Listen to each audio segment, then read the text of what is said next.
Yeah, there was a conversation about it's the Wizard King on my screen right now. Um, there was a conversation about why I didn't deploy the tree when I said I could. In between me finishing it, developing it, and saving it and pushing it to a repo, somebody had maliciously gained access to my GitHub repo and altered the contents of my repo, in particular, a few of my server backend construction type things, my CI configurations, and the entire front end of my social media site, The Tree, that I had spent 5 months building. So I have no backups for it because I was still working on it. I didn't I didn't realize that, I had to be paranoid that somebody would steal something that nobody knew I was developing, oddly, from GitHub. I now know there's an Indian guy running a hotel, a dirtbag hotel over there.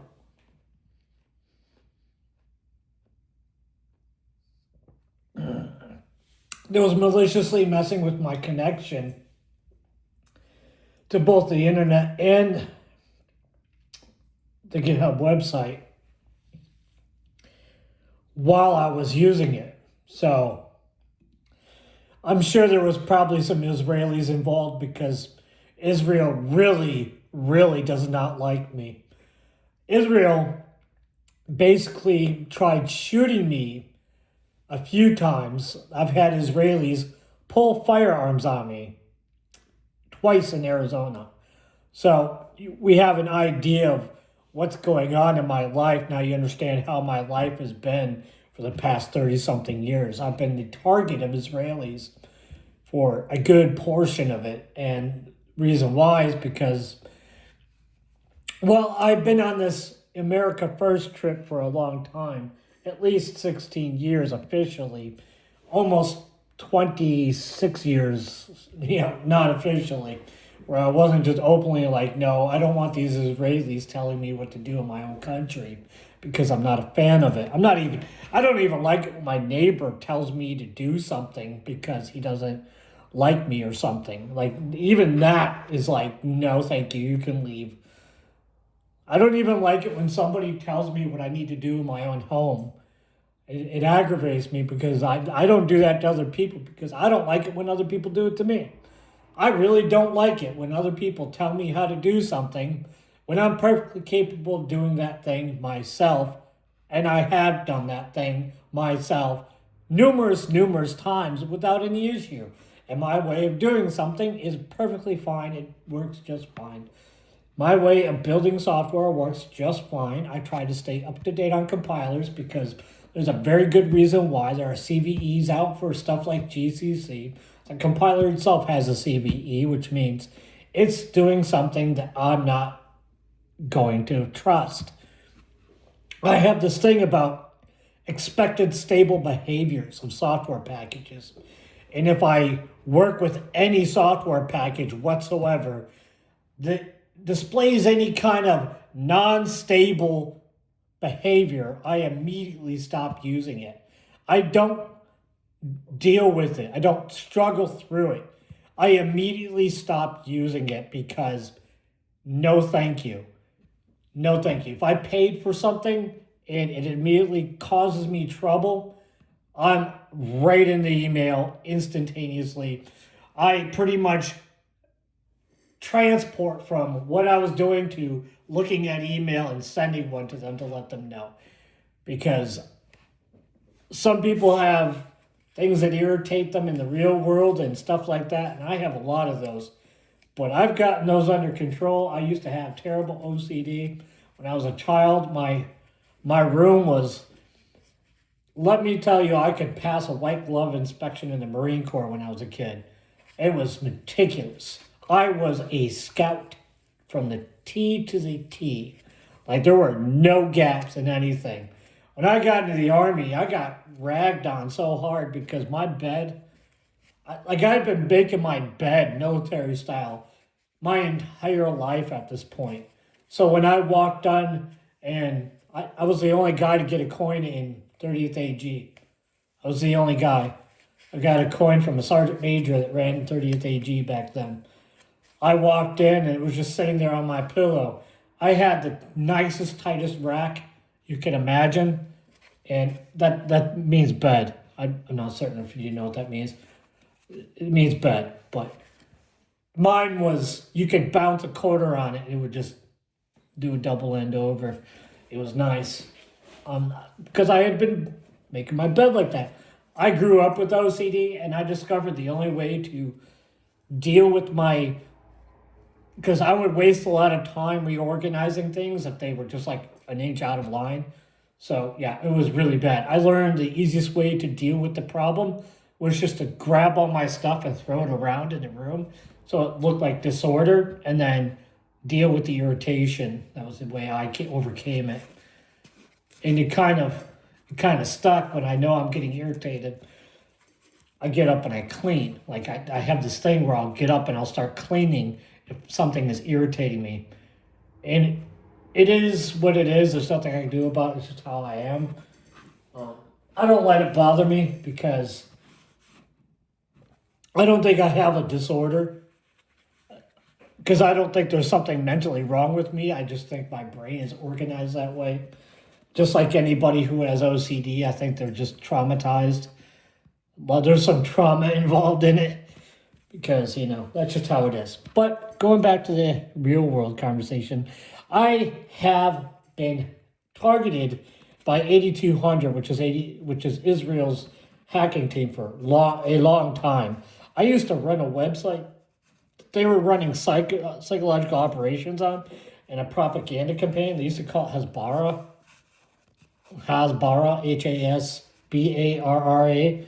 And it was annoying. It was annoying. And I just started attacking this guy until I got him to lose his marbles, and he got him banned.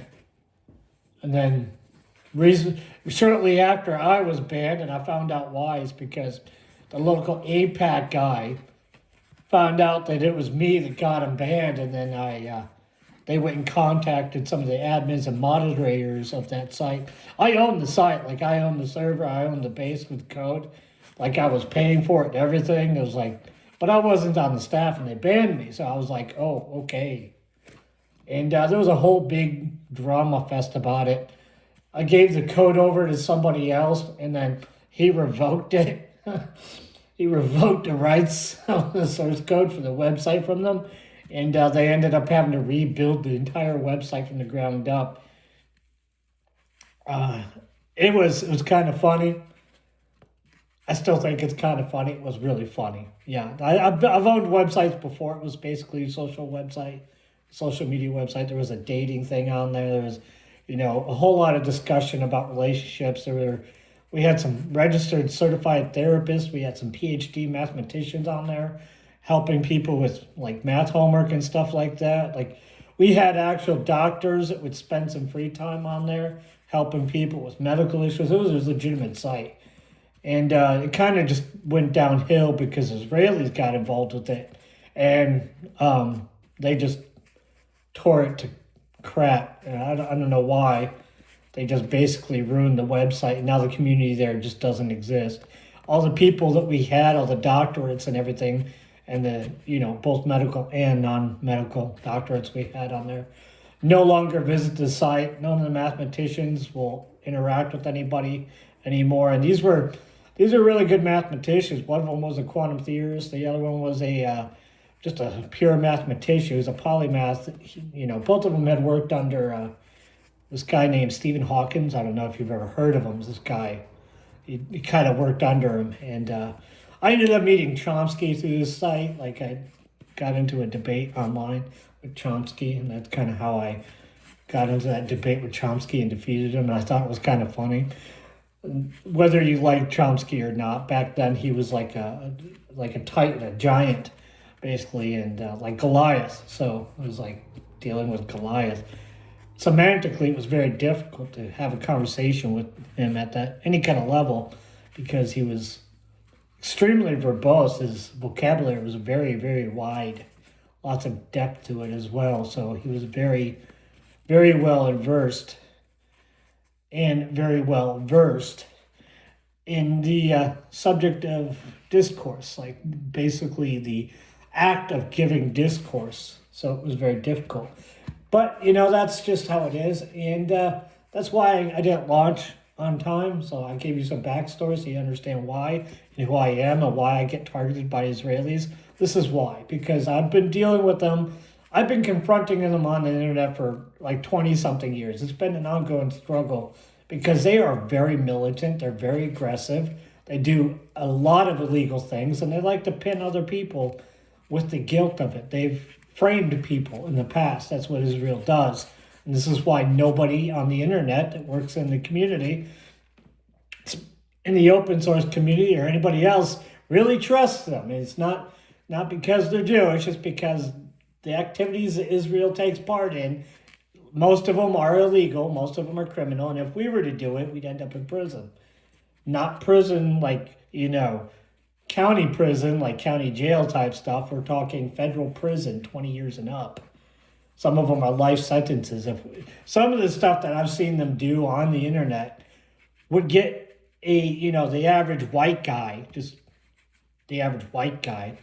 25 and up, 25 to life in prison. And it's ridiculous that they get away with this stuff on our internet too. It's even more so that aggravating that Obama handed it over to ICANN.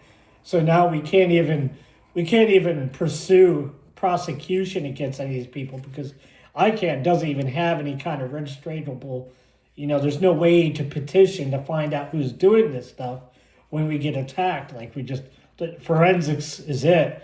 And I don't know if you've ever done any white hat forensics before. It's almost impossible to identify an attacker when it's just UDP packets and there's no return, or the return is fabricated and manufactured. Like they're just DDoSing people off the internet, and they're doing it just so they can get, a copy of your authentication token when you sign back in or when your browser reconnects to whatever website it is, the front end, just so they'll do it enough just so they can capture enough packets and reverse your passcode or your password or whatever it is you're using. And they'll do that to you for months and months and months and months, and they don't care. And then I've seen them do complete MIDMs, which is man-in-the-middle attack, where they create an entire storage container and they make it so it's impossible for you to identify between the server, the website you're trying to connect with, and their little fake universe that they have in a container. And this is what Israel does in the United States to regular law-abiding citizens, whether you're breaking the law or not. If you oppose Israel openly on the internet, they do this stuff. If you actually pose a real legitimate threat to their money-making schemes with the federal government, getting free money and stuff, they do this stuff to you. They will sabotage your career on the internet. They'll sabotage your websites. If you go over and you look at all my websites, why they're stagnating, because I can't get any, nobody's arresting these people, and every time I interact with my website, the attacks they pick up. So there's not much I can do. Like, I'm handicapped because I can't fight against these Israelis. They're over in Israel. They're using our infrastructure to attack me. You tell me. I've called law enforcement many times, and there's nothing anybody's going to do. The entire government is supporting Israel over me. I've done nothing wrong. I've not committed any felonies. I've committed no crimes. I've done literally nothing wrong. I have not committed a single crime. I've done nothing to justify any of this.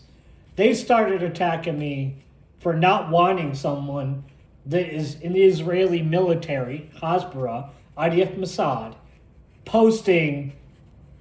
legitimately posting photos of dead people on my website that I did not want on my website.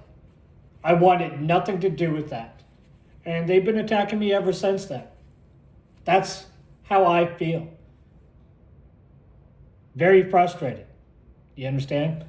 This has been going on since 2003. I owned a website in 1999. I've been working with the internet, on the internet, since the 1990s. I started working in manufacturing, got in on the electronic side because I was like, well, clearly I can't do anything with the internet. I'm all about the tech industry. I've been with the tech industry. I was even working in the tech industry when I was active duty infantry in the U.S. Army. Like I worked on Android, the initial build. I had a contract, a subcontract. I worked on Android through the NFC. I did parts of the NFC driver. Did a lot of testing. I worked with Mtron. I helped invent some of the SSDs. Like I worked with CUDA. I helped develop CUDA. Like I worked on Bitcoin, the initial project. Like it's like I worked on tech industry stuff while I was active duty in the Army in my free time. So I didn't go out and party and drink when I was in the Army.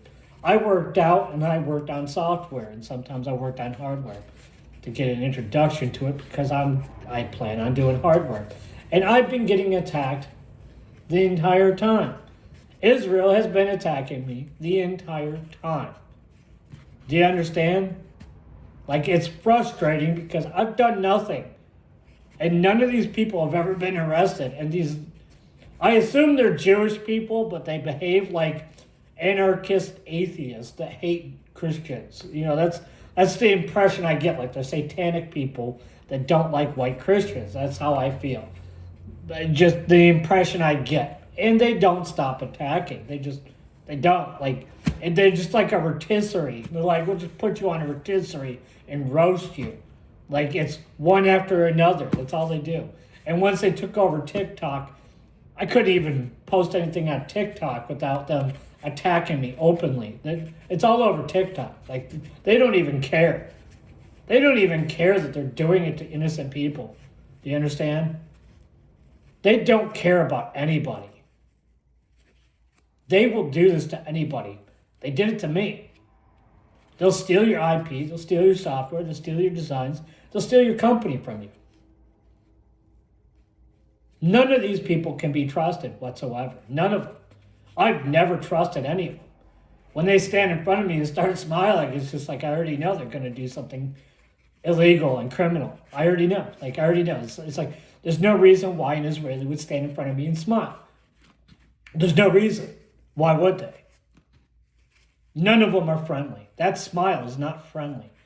That's the smile of a psychopath predator about to spring their trap. Oh no, look at me, I got you. With a Israeli gotcha moment.